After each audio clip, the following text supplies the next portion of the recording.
Welcome to Carolina Family Church. We're glad you're here today. If I hadn't had a chance to meet you yet, my name is Ben, and I am one of the elders here at Carolina Family Church. Just a little bit about myself. I'm married. My wife is Lauren. We have been married since 2010. So a translation for that would be, y'all pray for her. Lord have mercy. She has been putting up with me for almost 13 years. Give this woman a hand, please. I don't know how she does it, but she does, and I'm glad she does. She got me this shirt, so these are her words, not mine. She said, and I quote, "Like a dad, just way mightier." So, again, those are my wife's, so I'm holding her to that. But I am a father. I have a daughter named Shiloh. She's 4 years old. You've probably seen her running around. I think today she's wearing a shirt with Chick-fil-A chicken nuggets on it. It says Nug Life, which I think is hilarious. And it sums her up perfectly. She's usually running around with a princess dress, and when I was going through and practicing the message, every time I did it, I had to stop and pause and be like, all right, wait a minute. What princess was she last week? Is she going to be Snow White this week? Is she going to be Elsa? I don't know who she's going to be. And then she got that shirt. So I'm like, oh, perfect. People will be able to find her. She's got the cow print on it and everything. It's perfect. And something else about me this past week, I was at a chaplaincy training down in Concord, and it talked about different ways people can be chaplains and different things that chaplains do, seeing if that would be a good fit for me in ministry, see if maybe that's somewhere God would have me to go and serve, and just had a great time. And when John approached me to preach in the series, of course I said yes. I love to preach, but I looked at the schedule and I saw that I was preaching on Father's Day. And so I asked him, we were tearing down. Y'all, believe it or not, we don't put up all this SpongeBob stuff every week. This is not something we do. So this is for the theater. That's the musical they have going on right now. So we were tearing down. We were wrapping up mic cables and doing other things. And I said, hey, John, you know I love dad jokes. He's like, of course, everybody knows that you love dad jokes. I said, hey, did you have me preach on Father's Day because I love dad jokes? He said, no. Didn't even think about that. And it took me a second, because at first I was like, does John not like my dad jokes? But then I thought about it, and I'm like, I know for a fact that's wrong, because I know John loves my dad jokes. Everybody, who doesn't love dad jokes? And if you do, don't say anything. Everybody loves dad jokes. I knew it wasn't that, so I said, well, why did you have me preach on Father's Day? He said, I think you have a very Abrahamic beard, and I'm preaching on Abraham today.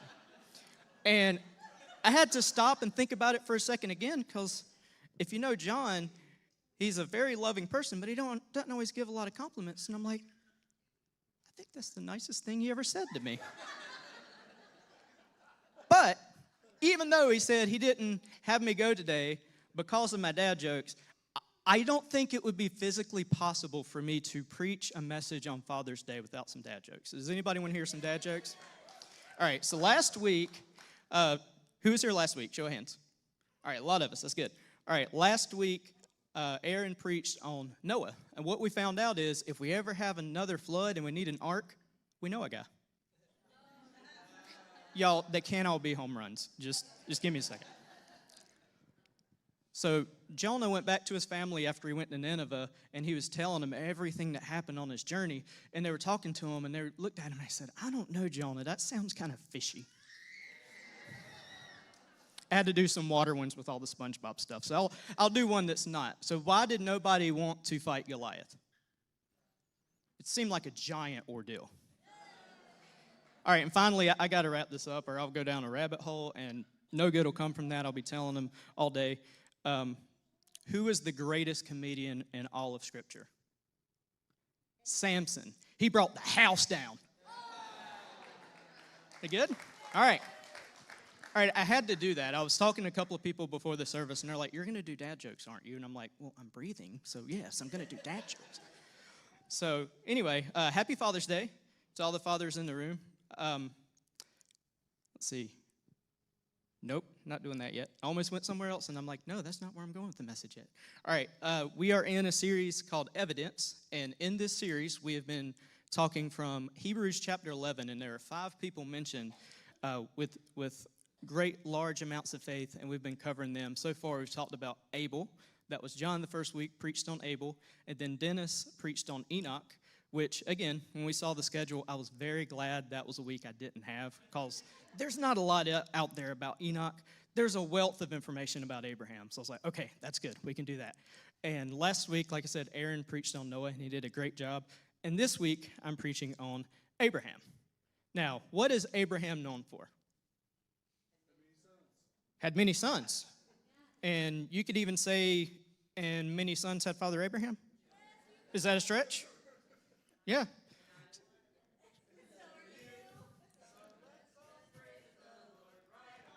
All right, we got to stop there. We'll go through the whole song. Jess asked me before the service if I was going to sing it, and I said no, because I want people to come back next week. I am not going to sing it. But the song, Father Abraham had many sons had Father Abraham. And we all know the song. I mean, it's basically Sunday school hokey pokey. So, of course, if you grew up in church, you know the song, because that's what it is. But there's a reason for that. And we're going to talk about that throughout this message. And Abraham had many sons, but it wasn't always that way. We're going to get there. But Abraham was a hero of the faith. So if you have your Bibles, we're going to be starting out in Genesis chapter 12. Now, an interesting fact about Abraham, the first time we encounter Abraham, he is 75 years old. Now, some days I get up and I feel 75, but to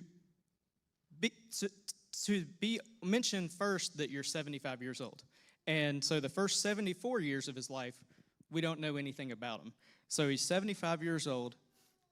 And in Genesis chapter 12 is the first really time that he's mentioned, because in 11 it's more of a genealogy. We find out who his parents are and things like that. But in Genesis chapter 12, the Lord speaks to him.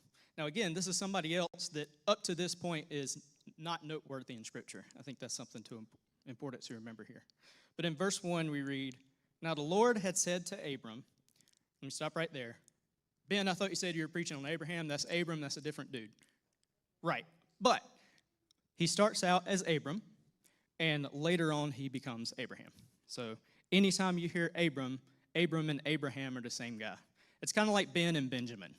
Some people refer to me as Benjamin, mostly when I'm in trouble. But if you hear Abram in this context, we're talking about Abraham. So the Lord said to Abraham, "Get out of your country, from your family and your father's house, to a land I will show you." Again, he's 75, so he has 75 years of roots where he's at. But God's telling him to not only leave, but to get out of your country. "I will make you a great nation. I will bless you and make your name great, and you shall be a blessing. I will bless those who bless you, and I will curse him who curses you. And in you all of the families of the earth shall be blessed." So Abram departed as the Lord spoken to him, and Lot went with him. And Abram was 75 years old from Haran. Okay, I got to do one more dad joke. Who's the smartest person in the Bible? I don't know, but Abraham knew a lot. All right, so, I know. They're not on home runs. I got some singles. Some of them are bunts. They're not on home runs. But anyway, here God makes 3 promises to Abraham. The first promise is the promise of a land his own, which is very important because he's leaving a land where he has land. He's established there. He has his own property. He has all this established already. But God says, if you go there, I will give you a land all your own. The second promise is a promise to be made into a great nation. And the third is the promise of blessing. These are some pretty big promises. But at the same point in time, again, this is a time in history where family means everything to everyone.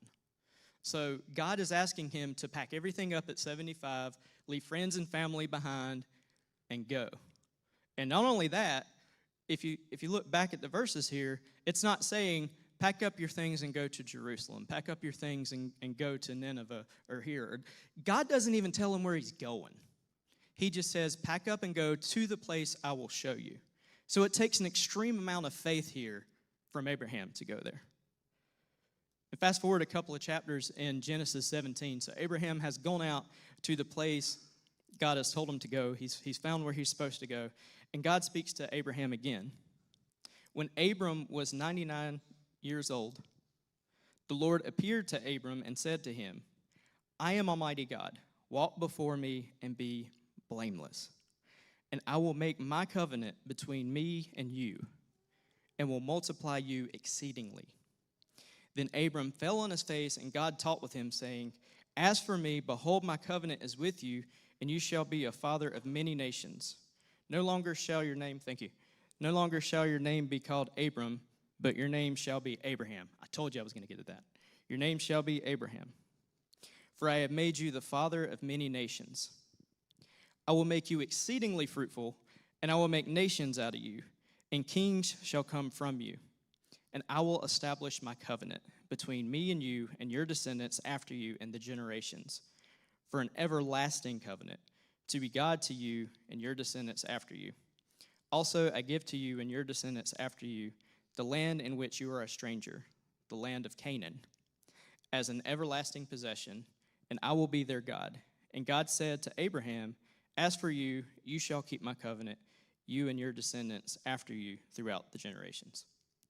Now, I don't want to get too far into this. Actually, I'm going to take a sip of water. John, I don't know how you sing and then preach because my voice, my mouth is completely dry. Hang on. It might have been the dad jokes. I don't know if you heard John, but he said the dad jokes were pretty dry. I deserve that. I deserve that. All right. That's fair. That's fair. All right. All right, so we saw that God is establishing the covenant here. And what he's saying to Abram here in chapter 17, it's different from 12. You see, what he's saying to him in chapter 17, he's saying, if you do this, I will do this. And I don't know about you, but I catch myself a lot of times when God asks me to do something, I always think about, well, if I do that, what are you going to do for me? And I do that a lot. I'm not afraid to say that's how we are in a lot of our relationships. We do things to see what kind of response we're going to get from the other person. But this covenant is different. It's mutual. And the interesting thing here, the name Abram means exalted father. All right. So right here, he's 99 years old. I'm not going to get too far into this because next week Jeremy is preaching on Sarah. But Abraham and Sarah had a hard time having children. And they did not have their first son until Abraham, it was still Abram at the time, but Abraham was 86 years old. Now, I'm 40. Like I said, Shiloh is 4, so I'll let you do the math. I was a little older, but I wasn't 86. So that I can relate to it in a sense, but I'm like, man, that is a long time waiting. But Abraham was faithful. But when God changed his name to Abraham, his new name means Father of the Nations. And the reason he called him that is God told Abraham, you have to be blameless and you have to do all these things. And he did it because everything God was telling him to do, he was doing. Fast forward a couple of chapters into Genesis chapter 22. And like I said, Abraham finally has a son. His son's name is Isaac with his wife Sarah. They have a son named Isaac. And God speaks to Abraham. And I'm not going to read the entire passage because it's a lot of verses, but I'm going to kind of retell the story if that's okay. But God is talking to Abraham. He says, Abraham, and Abraham says, here I am, Lord. He says, I want you to, again, go somewhere where I will show you. So again, it's happening, and Abraham's probably sitting there. If he's anything like me, I'd be thinking, all right, just tell me where I'm going. I can't plug somewhere you will show me into my GPS. I tried, it just recalculates, it's not going anywhere. And God, where am I going? What am I doing? But he doesn't ask any of that. And then God says something else. He said, I want you to go there and sacrifice your son, Isaac, your only son, and as the verse says, who you love. Y'all, Abraham had to wait 86 years for this son. 86. And God is saying, I want you to go to this place and sacrifice your son. And where he sent him was a land called Moriah. It's a 3-day journey from where he was. And again, he doesn't know where he's going. It would be about like God saying, hey, John, I need you to go to the land of Rowan County, to Dollar General. And you'd be like, hold up, God, there's like 500 Dollar Generals in Rowan County. I swear, there's one on the corner. I think they're building one in our backyard now. I mean, they're putting them everywhere. But there are Dollar Generals everywhere. And just like in the land of Moriah, there are mountains everywhere. There's hills, there's valleys. And Abraham doesn't know where he's going, but God says go, and he goes. He packs up Abraham. He packs up everything he needs for the sacrifice. He grabs his knife. He grabs his wood. He grabs means to make fire. He saddles up a donkey because, again, he's old now. So that's the other thing that I think about this. If I walk across the parking lot, sometimes I'm winded. And Abraham is having to go on a 3-day journey over the age of 100 at this point, likely. So he's going on this long journey with his only son, knowing what's going to happen there, because that's what he's been told. And then he takes 2 other young men, and they go. Now, not much is said about the other 2 young men. We don't really know who they were, where they're from. Well, we know where they're from, but we don't know much about them. But when I was reading this, I kind of put myself into their shoes. Because Abraham is obviously a faithful person, which means he's obviously probably made a lot of sacrifices. So they've seen a lot of sacrifices. They've seen a lot of burnt offerings. They know they all have one thing in common. What do you think that one thing is? A sacrifice. They have to have something they're offering. And they're doing the math. They're like, all right, here's me, here's you, here's Abraham, and here's Isaac, and here's the stuff for the sacrifice, and the stuff for the altar, and the sacrifice is somewhere. Maybe we forgot something. Maybe we're going to stop along the way. But the closer they got out there, the wheels had to start turning and look at it and say, what are we going to sacrifice? It doesn't say that, I don't want to put words in their mouth, because it doesn't say that they actually said that. But at the same point in time, it's human nature. They had to be looking at this thing and thinking, now wait a minute, Abraham and Isaac, we know how special Isaac is to Abraham and how long he waited for him to get here. What we think's about to happen is not going to happen, is it? But they get closer to the place, and they finally get to the mountain they're supposed to go to at Moriah. So Abraham tells them, leave the donkey down here with you, wait down here. Abraham and I will be back. Or Isaac and I, sorry. He said, Isaac and I will return. And to me, I look at that, and I'm like, okay, all Abraham's been told is go to this place and sacrifice your son. But he tells the 2 young men, we're both coming back. But on the way up there, Isaac starts to see the writing on the wall, and he says, Dad, we've got the wood for the sacrifice. We've got the means for the fire. We've got everything you need for the altar. Where is the offering? And Abraham, again, all he's been told is go and sacrifice your son. He tells him, the Lord will provide the offering for himself. So in the midst of all this, even though he's got all this going on, Abraham is calm. How? I don't know, but he is. And so they're on their way up there, and nothing else is said about it. They get to the place they're supposed to be. Abraham builds an altar.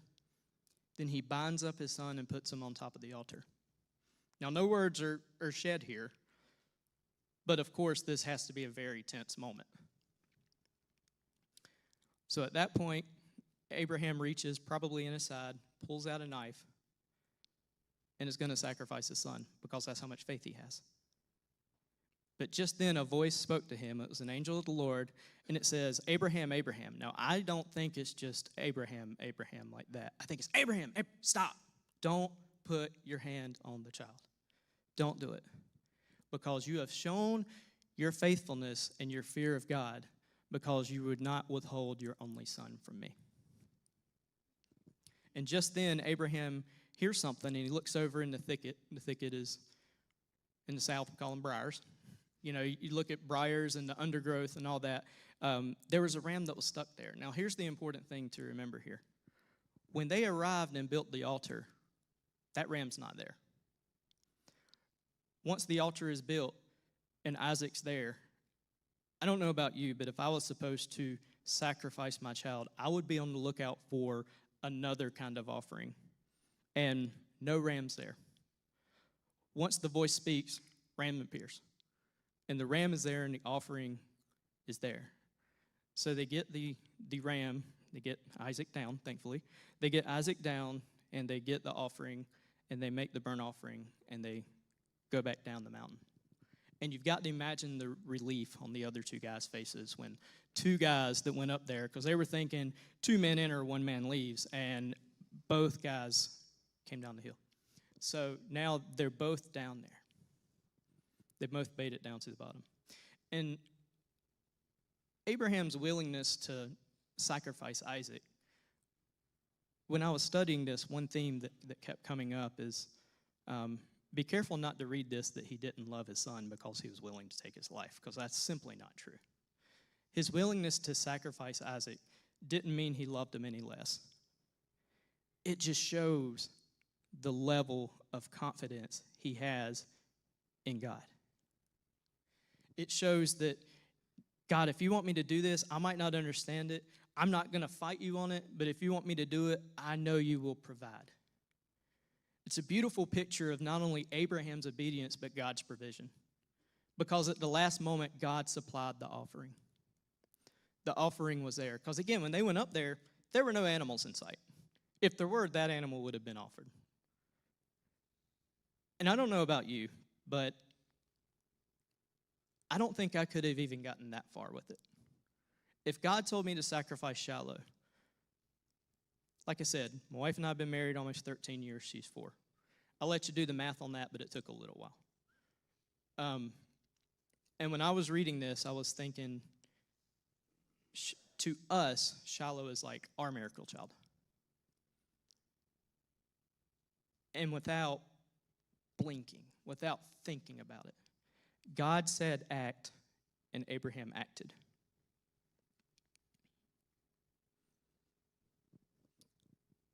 And to me, the knife that's in Abraham's hand is another example of the evidence of his faith. Because you know he was going to go through with it, because he bound him up. He placed him on the altar. He had his knife out. He was ready to make the sacrifice. In Hebrews chapter 11, like I said, that's where this series comes out of. In verse 8, we read about a little bit more about Abraham and his life. Verse 8, by faith Abraham obeyed when he was called to go out of the place which he would receive as an inheritance. And he went out, not knowing where he was going. By faith he dwelt in the land of promise in a foreign country, dwelling in tents with Isaac and Jacob, the heirs with him of the same promise.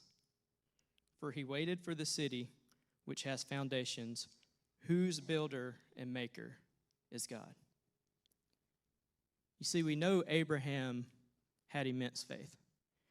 But there's a time for us to preach our faith. But every second of every day is a time for us to live our faith. And all the examples that I showed you, I didn't show you that to say Abraham was this perfect guy. Because trust me, I could have easily had just as many passages that show that Abraham still doubted God. And he still had other moments, just as we all do.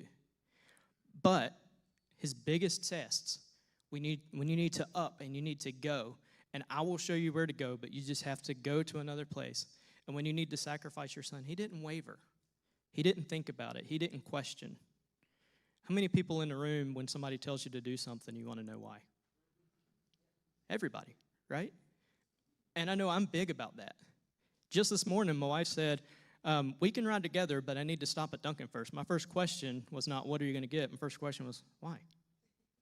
She's like, we need to go to Dunkin'. I'm like, dude, their donuts are nasty. I didn't say that. I thought it. I didn't say it. I did think it.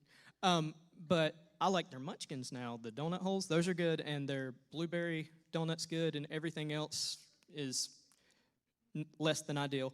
But she said she wanted to go there, and my first question was why? My first question was, well, which one do you want to go to, or what would you like for me to order for you? My first question was why? And I've been working on a message all week of just speak, go. And That's just because that's how we're wired. I know that's how I'm wired. If somebody tells me to do something, I remember back in school, the who, what, when, where, how, all that. Like, I have to know that for everything. At the chaplaincy training this week, that was one thing. Even leading up to that, I put down my email address wrong.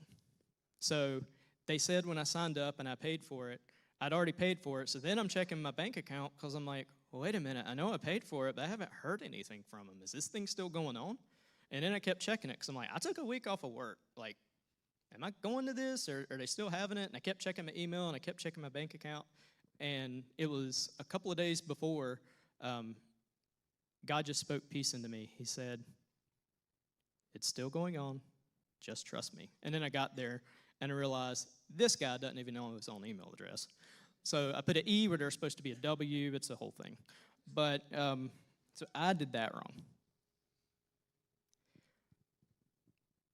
But because Abraham was faithful, because he didn't stop and question God and ask him 100 questions, he just went and did, he fulfilled this covenant between him and God.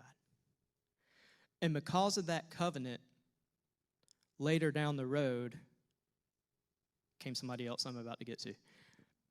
But because of that, God refers to himself. Now, when God is speaking about himself, he calls himself the God of Abraham and Isaac and Jacob. We already know Isaac was Abraham's son. You'll never guess whose son Jacob was. Isaac's son. Because of Abraham's faithfulness. Because Abraham waited 86 years for Isaac. Because Abraham went when he was supposed to go. Because Abraham did not withhold his only son when he was told to offer him as a sacrifice. See, he was doing that, but he still had faith that God was going to take care of what he wanted, because I guarantee you he did not want to take his own son's life.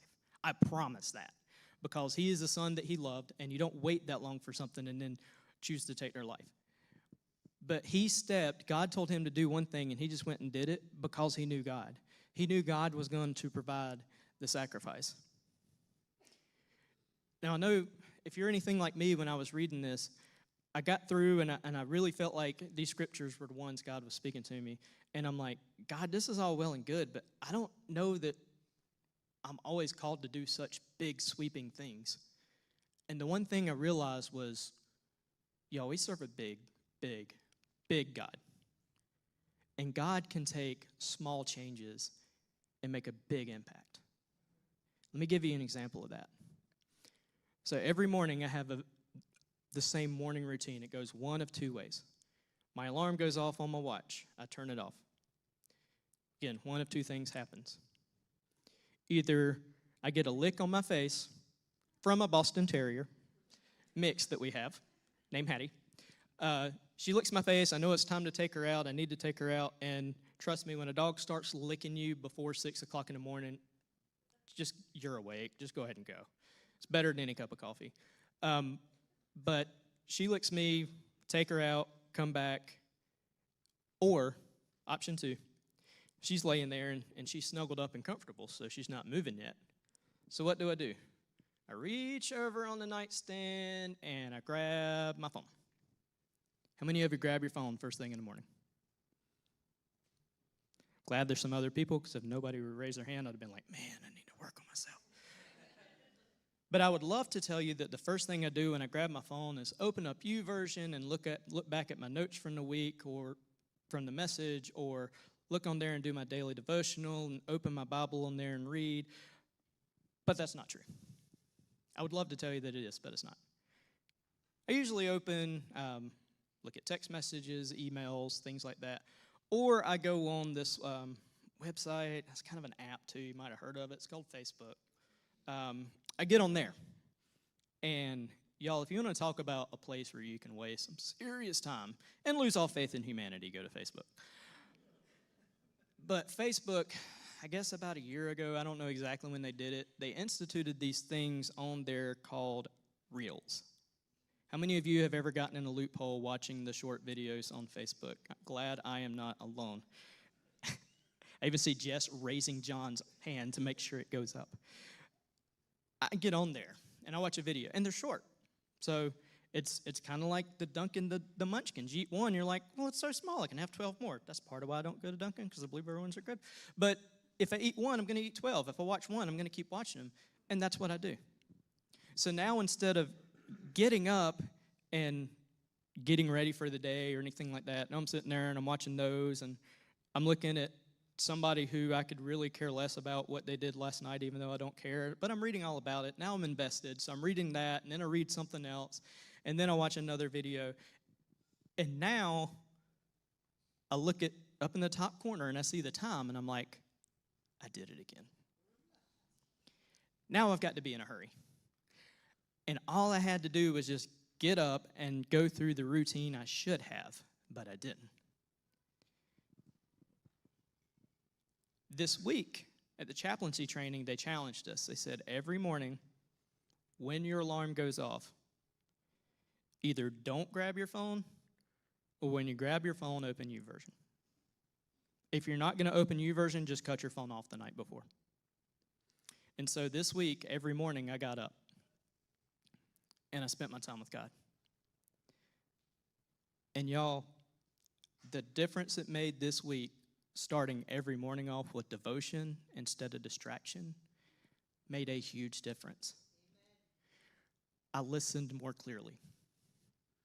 I sought God so much more. And y'all, this is small. This is small. And you might have said the same thing I've said before, and every time I've said it, I feel horrible about it. But I look at my day, and I see how busy I get, and I'm like, I really wish I could read my Bible, but I just don't feel like I have the time. Has anybody else ever said that? Y'all, I had to have steel-toe boots on when God stepped on my feet about this.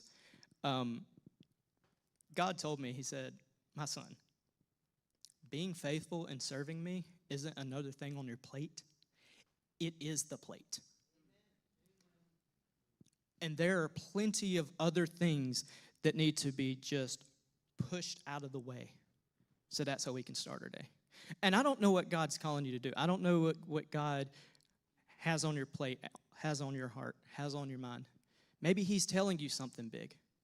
Maybe he's telling you, hey, you need to up and go. Hey, maybe you need to do this. Maybe you need to do that. Maybe he's telling you, my child, I need you to bring me glory at work. Because if your coworkers don't know that you're a believer, it's a reflection of your relationship with God. That one stepped on my toes too. Because I thought about it, and I'm like, I've been at work and lost my temper. And I'm like, that was not bringing glory to God. And I thought about how many times Abraham was faithful and how many times other people were faithful. And I'm like, I should be able to do that.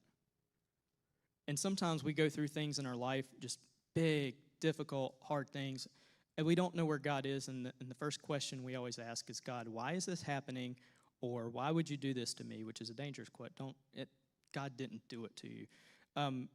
Or we say, God, if you would take care of this, then I will do that for you. But as we look back at Abraham, he never said that.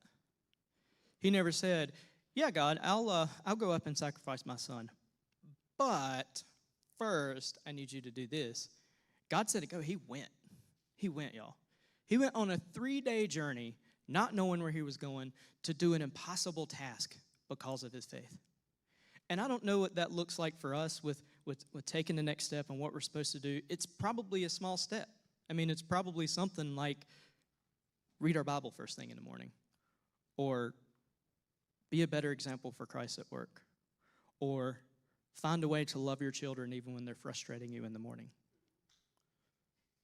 And some of these might seem small, they might seem insignificant, but again, we serve a big, big God. And if we're faithful, we have his provision. If we're faithful, because of the covenant that God established with Abraham, we have the same covenant with God.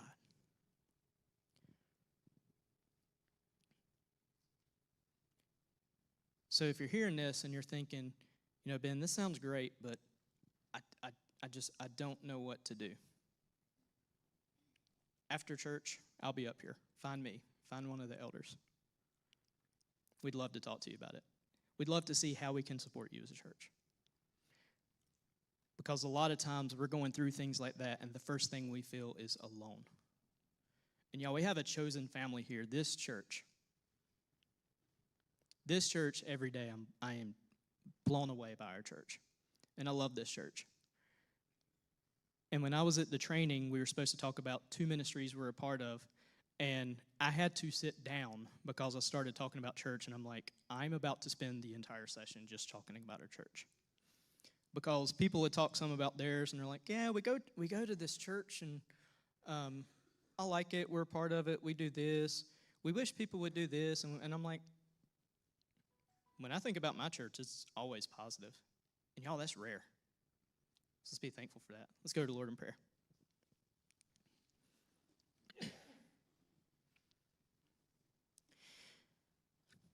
God, here on Father's Day, we're so very thankful, God.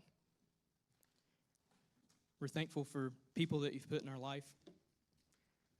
We're thankful for some of the fathers that we have examples of that are good fathers. And God, we're thankful for you, who is the best example of a father we could possibly imagine. God, thank you so much for your word. Thank you for compiling a collection of all these accounts of all these men and women that are just every ordinary people like us. God, people that have their own struggles, people that have their own issues, but God, you use each one of them to teach us. God, I praise you as a dad for all the dads in the room.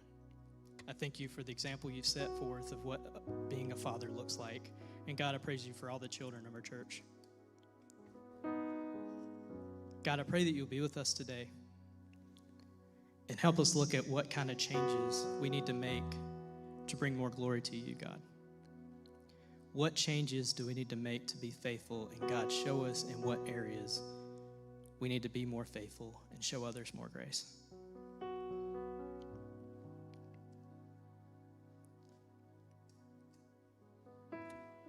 And God, if we just don't know what to do, if we don't know why we're where we are, God, I pray that you would bring us peace and comfort and healing.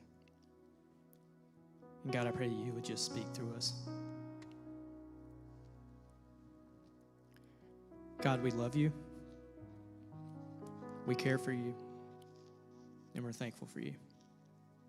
Amen.